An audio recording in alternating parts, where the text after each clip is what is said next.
It was stupid, and I was being an idiot. Here I was, back in my and Chance's shared hotel room, feeling sorry for myself. I was happy for my best friend and teammate. I'd always be happy for him because he deserved to get drafted, but I wanted it too. That was why I'd left the second he sat down with the reporters. I was afraid that he'd be able to see my jealousy, and I didn't want to ruin that moment for him.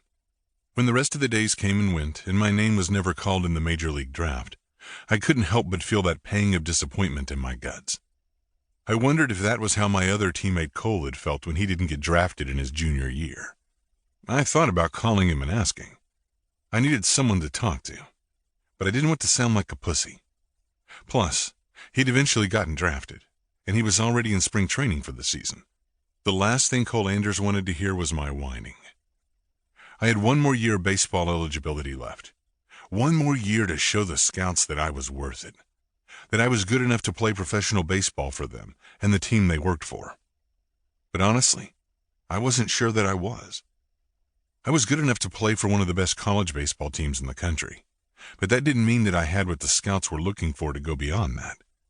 So far, not a single one had approached me. There were no agents banging down my door, hoping to represent me when the time came. No emails, no phone calls, no messages through Coach Jackson. No nothing. And as much as I hated to admit it, there was a pretty damn good possibility that I'd be going back home to Arizona after my senior year and taking a job with my dad's company. It had always been the backup plan. One I'd hoped I'd never need. One my dad assumed I always would. The thought alone made me want to get on a plane and disappear forever. Having my failure thrown in my face daily wasn't something I looked forward to. I really fucking wanted to prove my dad wrong. But so far, all I was doing was proving him right.